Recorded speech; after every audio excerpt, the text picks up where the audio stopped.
Hello my dear friends, मैं अलका पांडे आपके अपने चैनल यूपीपीएससी डेली न्यूज़ में आपका स्वागत करती हूँ। अब सुपर टेट का जो बहुत बहुत ही महत्वपूर्ण टॉपिक है, जीवन कौशल प्रबंधन एवं अभिवृत्ति। इससे 10 मार्क्स के प्रश्न आते हैं सुपर टेट में, यानी life skills management and attitude. तो ये महत्वपूर्ण टॉपिक है, इसलिए इसके बारे में हम आइए पढ़ना शुरू करते हैं। कुल इसके अंतर्गत 5 टॉपिक हैं। उन 5 को हम पढ़ते हैं। पहला है व्यावसायिक आचरण एवं नीति, यानी कि बिजनेस प्रैक्टिसेस एंड पॉलिसी। दूसरा है प्रेरणा यानी मोटिवेशन। तीसरा है शिक्षण की भूमिका यानी इम्पोर्टेंस ऑफ टीचिंग। और चौथा है संवैधानिक एवं मानवीय मूल्य यानी कि कॉन्स्टिट्यूशनल एंड ह्यूमन वैल्यूज़। पांचवा है दंड एवं पुरस्कार व्यवस्था का प्रभावी प्रयोग यानी कि effective use of punishment and reward arrangement.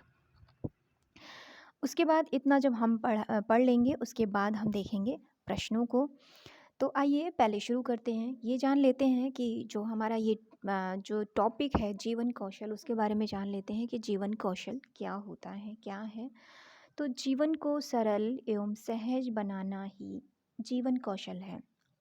अनुकूलतम तथा सकारात्मक व्यवहार की वे योग्यताएं जो व्यक्तियों को दैनिक जीवन की मांगों और चुनौतियों से प्रभावी तरीके से निपटने के लिए सक्षम बनाती हैं। तो ये हो गया जीवन कौशल। जीवन को सफल बनाने के लिए कुछ महत्वपूर्ण तथ्य हैं, उनको जान लेते हैं हम। पहला है तन मन को स्वस्थ बनाए रखना। जब हमारा तन मन स्वस्थ रहेगा तभी हम अपने जीवन में आगे अपने मार्ग को प्रशस्त कर पाएंगे, और साथ ही साथ बच्चों को भी अच्छा बता पाएंगे। अब हमारे अंदर जब हम स्वस्थ रहेंगे तो हमारे अंदर ऊर्जा रहेगी, और उस ऊर्जा से, उस अच्छे स्वस्थ मन से हम बच्चों को और अच्छी शिक्षा प्रोवाइड कर पाएंगे। दूसरा है आलस मुक्त जीवन। आलसी नहीं होना है, हमें लगन से पढ़ाना है, बच्चों के भविष्य को सुधारना है, अच्छा बनाना है।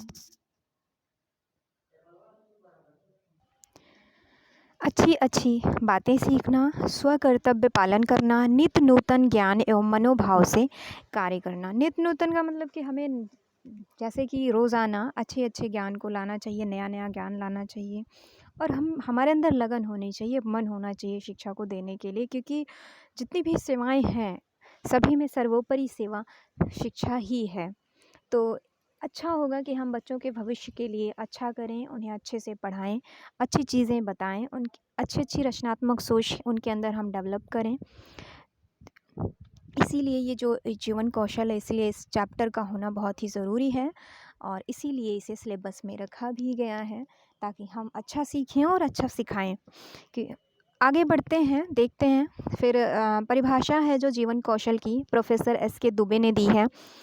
जीवन कौशल का आशय उन दक्षताओं के विकास से है जो बालक के सर्वांगीण विकास में योगदान देती है तथा बालकों को कुशल नागरिक एवं योग्य सामाजिक सदस्य के रूप में विकसित करते हुए उसमें जीवन की विषम परिस्थितियों में समायोजन की योग्यता विकसित करते हैं।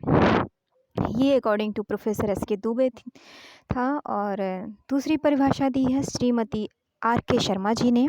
उनके अनुसार है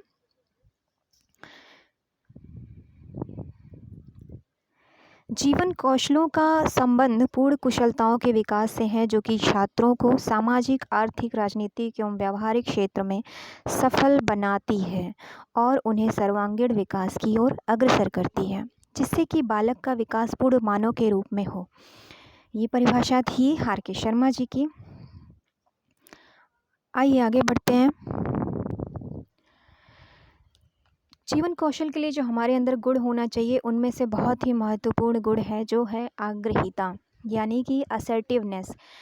बताना चाहूँगी मेरे सभी प्यारे दोस्तों, अगर आपको ये नोट्स आपको अच्छा लग रहा हो, आपकी क्लासेस आपको अच्छी लग रही हो, तो प्लीज़ आपसे निवेदन है कि आप चैनल को यूपीपीएससी डेली न्यूज़ को सब्सक्राइब ज़रूर कर दें। जब आप सब्सक्राइब करते हैं तो हमारा मोटिवेशन बढ़ता है, जिससे कि हम आगे और अच्छा कंटेंट आपके लिए प्रोवाइड कर सकें। तो सब्सक्राइब कर दीजिएगा। आगे बढ़ते हैं, देखते हैं आग्रहिता क्या होती है। आग्रहिता एक ऐसा व्यवहार या कौशल अग्रता एक ऐसा व्यवहार या कौशल है जो हमारी भावनाओं, आवश्यकताओं, इच्छाओं तथा विचारों को सुस्पष्ट तथा विश्वासपूर्ण संप्रेषण में सहायक होता है। यदि आप आग्रही हैं तो आप में उच्च आत्मविश्वास एवं आत्मसम्मान तथा अपनी अस्मिता की एक अटूट भावना होती है। यानी कि ये बहुत ही महत्वपूर्ण गुण है हमारे लिए, जो हम होना चाहिए हम में। एक शिक्षक के तौर पर ये गुण होना चाहिए। समय प्रबंधन बहुत ही महत्वपूर्ण है। समय प्रबंधन होना चाहिए, तभी समय से विद्यालय जा पाएंगे और डेली का रूटीन फॉलो कर पाएंगे, बच्चों में समय दे पाएंगे, बच्चों को अच्छे तन मन और अच्छी ऊर्जा के साथ शिक्षा दे पाएंगे उनको। तो समय प्रबंधन का प्रमुख नियम यह है कि आप जिन कार्यों को महत्व देते हैं उनका परिपालन करने में समय लगाएं, या उन कार्यों को करने में जो आपके लक्ष्य प्राप्ति में सहायक हो। अगला है स्वयं की देखभाल। ये भी बहुत ज़रूरी है। जब तक हम स्वयं की देखभाल नहीं करेंगे तब तक हम बच्चों की देखभाल नहीं कर पाएंगे, उन्हें अच्छी शिक्षा नहीं दे पाएंगे। तो उसके लिए ज़रूरी है कि हम अपना ख्याल रखें, अपने खुद को स्वस्थ रखें, तंदुरुस्त रखें। और यदि हम स्वयं को स्वस्थ, तंदुरुस्त रखेंगे, दुरुस्त रखेंगे तथा विश्वास रखते हैं तो हम दैनिक जीवन के दबावों का सामना करने के लिए शारीरिक एवं सांवेगिक रूप से और अच्छी तरह तैयार रह पाएंगे। अगला है आहार। हमें जो आहार है वो संतुलित मात्रा में करना चाहिए। आहार बहुत ही ज़रूरी है।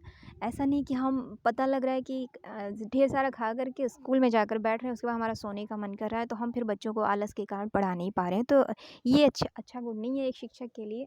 उचित मात्रा में आहार करें और जिससे कि हम बच्चों को अच्छा ज्ञान दे पाएँ। संतुलित आहार व्यक्ति की मन स्थिति को ठीक करता है, ऊर्जा प्रदान करता है, मांसपेशियों का पोषण कर सकता है, रक्त परिसंचरण को समुन्नत कर सकता है, रोगों से रक्षा कर सकता है, प्रतिरक्षक तंत्र को सशक्त बनाता है। व्यायाम ज़रूरी है। आगे बढ़ते। व्यायाम नियमित व्यायाम वजन तथा दबाव के प्रबंधन में महत्वपूर्ण भूमिका निभाता है। अब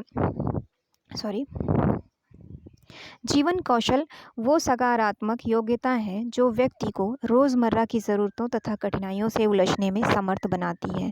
जीवन कौशल हमारी सामाजिक सफलता और लंबी अवधि की खुशी एवं सुख के लिए आवश्यक है।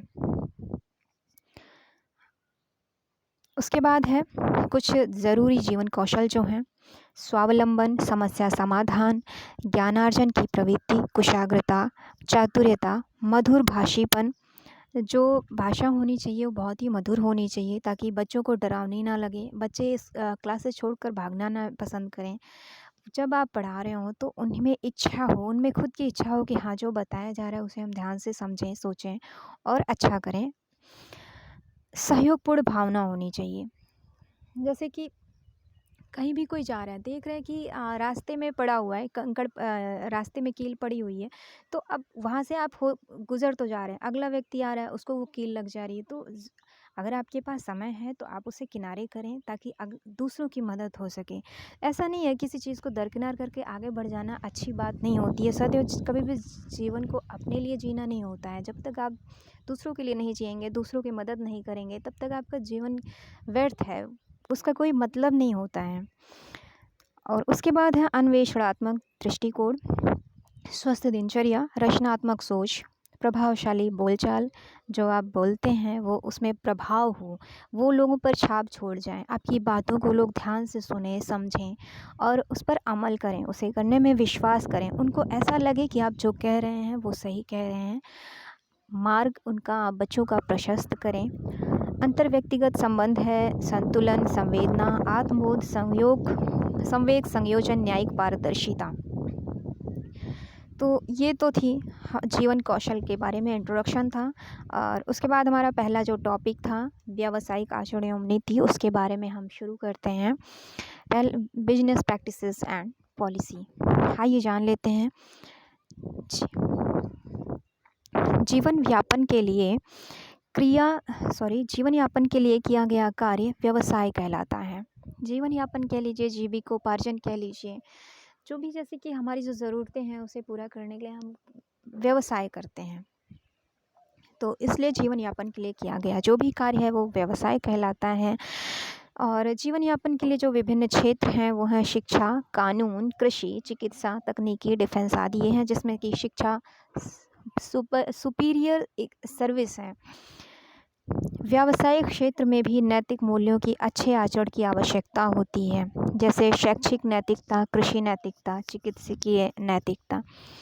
नैतिकता का मतलब है कि जो भी वैल्यूज़ हैं उन्हें लगन के साथ किया जाए। ऐसा नहीं कि हमें 8 घंटे की ड्यूटी करनी है, हम जाएँ, बैठ जाएँ, पूरा कर लें 8 घंटे, उसके बाद घर चले आएँ। तो ऐसा बिल्कुल नहीं होना चाहिए। अगर आपको दिया गया है टाइम, पढ़ाने का जो टाइम दिया गया है उसे यूटिलाइज़ करें। ज्ञान ऐसी चीज़ है, उसे ना कोई खरीद सकता है, कभी कोई खरीद नहीं सकता, उसके कोई मोल नहीं है। ऐसा नहीं है कि आपको 1 लाख रुपए मिल रहे हैं तो कि किसी ने आपको खरीद लिया, ऐसा कुछ भी नहीं होता है। ज्ञान एक अलग प्रकार की चीज़ है। तो इसलिए जितना संभव हो सके अच्छे से पढ़ाया जाए, भविष्य बच्चों का बनाया जाए।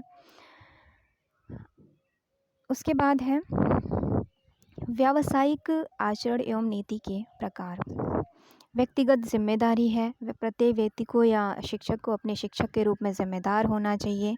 ईमानदारी होनी चाहिए, शिक्षक को ईमानदार होना चाहिए। शिक्षक को शिक्षण कार्य पूर्णतः ईमानदारी से करनी चाहिए। समय पर पाठ्यक्रम को पूर्ण करना चाहिए और समय पर विद्यालय आना चाहिए, क्योंकि अगर शिक्षक विद्यालय समय पर नहीं जाएंगे तो फिर बच्चों पर बुरा असर पड़ेगा।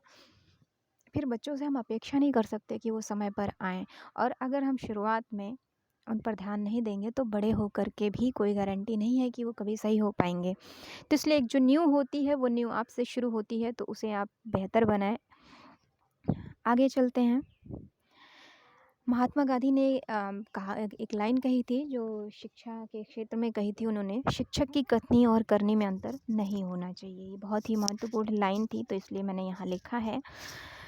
उसके बाद है धैर्यपूर्वक कार्य करना चाहिए, पारदर्शी होना, दोहरा आचरण नहीं करना चाहिए बच्चों के साथ। उसमें नकारात्मक छवि आपकी दिखाई देती है अगर आप कुछ बच्चों के साथ अलग व्यवहार कर रहे हैं। जैसे कि कुछ बच्चे बहुत अच्छे हैं पढ़ने में, तो उन पर ही ध्यान दें, उनकी बात सुने, उन्हें ही समझें, उन्हें ही अच्छा अवसर दें। ऐसा नहीं होना चाहिए, क्योंकि अगर आप जिन पर ध्यान नहीं देंगे फिर प्रॉब्लम हो जाएगी, फिर वो वहीं रह जाएंगे। तो हमारी जो जिम्मेदारी है वो ये है कि हम सबको एक साथ आगे लेकर चलें।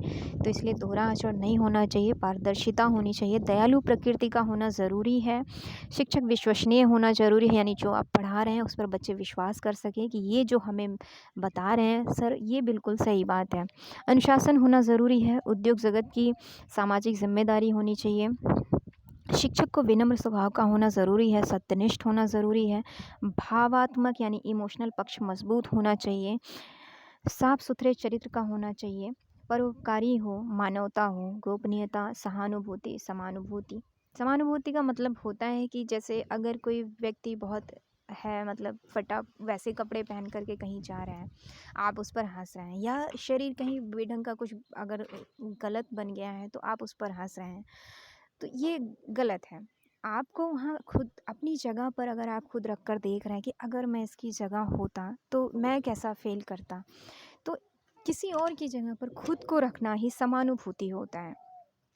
कर्तव्य परायणता होनी चाहिए, वचनबद्धता होनी चाहिए, यानी जो आप कह रहे हैं वो बिल्कुल सही हो। कोई उसमें ऐसा नहीं कि आज हम कह कुछ रहे हैं कर कुछ रहे हैं, ऐसा कुछ ना हो। ऐसे कुछ नाम हैं जिन्होंने व्यावसायिक नैतिकता का बहुत हनन किया, जैसे सत्यम कंप्यूटर, नीरव मोदी, विजय माल्या। ये वो नाम हैं जिन्होंने धोखाधड़ी की काफ़ी व्यवसाय के क्षेत्र में, गलत मैसेज गया लोगों तक। व्यावसायिक नैतिकता की शुरुआत हुई थी 1980 से 1990 के बीच में, ब्रिटेन में हुई थी। व्यावसायिक नैतिकता 2 प्रकार में बांटा गया है इसको। नंबर 1 है प्रामाणिक और दूसरा है वर्णनात्मक। प्रामाणिक मतलब होता है कि जिसका प्रमाण दे सके, और वर्णनात्मक जिसकी सिर्फ व्याख्या की जा सके, जिसका कोई प्रमाण ना हो। जैसे कि इनकम टैक्स की जो फाइल है उसमें वो प्रामाणिक भी है, व्यावसायिक नैतिकता में वो प्रामाणिक भी है, और वर्णनात्मक नैतिकता, दोनों का ये उदाहरण है इनकम टैक्स की फाइल। और जो शिक्षा है, शिक्षा हमेशा सिर्फ वर्णनात्मक व्यावसायिक नैतिकता का उदाहरण है, क्योंकि इनकम टैक्स की जो फाइल है शिक्षा जो है वो वर्णनात्मक व्यावसायिक नैतिकता का उदाहरण है। मानव जीवन का आधार क्या है? व्यवसाय है। तो ये जो नीचे की 3 चीज़ें थीं, जैसे कि एग्ज़ाम में आ सकते हैं, ये तीनों चीज़ें आ सकती हैं कि शिक्षा वर्णनात्मक है या प्रामाणिक है। तो ये व्यावसायिक नैतिकता को देखते हुए शिक्षा वर्णनात्मक है। और ये भी आ सकता है मानव जीवन का आधार क्या है? तो मानव जीवन का आधार व्यवसाय है, क्योंकि वो अपने जीविकोपार्जन के लिए सारे कार्य करता है। तो इस तरह से उसका आधार ही व्यवसाय है। और तीसरा है, अगर पूछा जाए कि प्रामाणिक और वर्णनात्मक नैतिकता दोनों का उदाहरण किसमें मिलता है, तो इनकम टैक्स की फाइल में मिलता है। क्योंकि प्रामाणिक क्या है कि इतना एक फाइल होती है, फाइल प्रमाण के रूप में है कि हमने इनकम टैक्स इतना भरा है। और वर्णनात्मक इसलिए है क्योंकि आप जब उसको खोलेंगे तो उसमें एक एक चीज़ों की डिटेल दी रहेगी कि हाँ, आपने किस चीज़ के लिए कितना टैक्स भरा है। तो इस तरह से ये दोनों चीज़ें हो गई। तो ये था आज का ये सुपर टेट का जीवन कौशल का पहला टॉपिक जो पूरा हुआ। व्यावसायिक आचरण एवं नीति का पहला टॉपिक पूरा हो गया है। इसका उसके बाद अगला टॉपिक रहेगा प्रेरणा यानी कि मोटिवेशन। तो ये मैं अगली क्लास में लेकर आऊँगी, लेकिन उसके लिए आप पहले हमें बताइएगा ज़रूर कि आपको ये क्लास कैसी लगी, और अगर अच्छी लगी है तो चैनल को सब्सक्राइब ज़रूर कर लीजिएगा। अगली क्लास में जब तक लेकर आती हूँ, तब तक आपका बहुत बहुत धन्यवाद। बाय।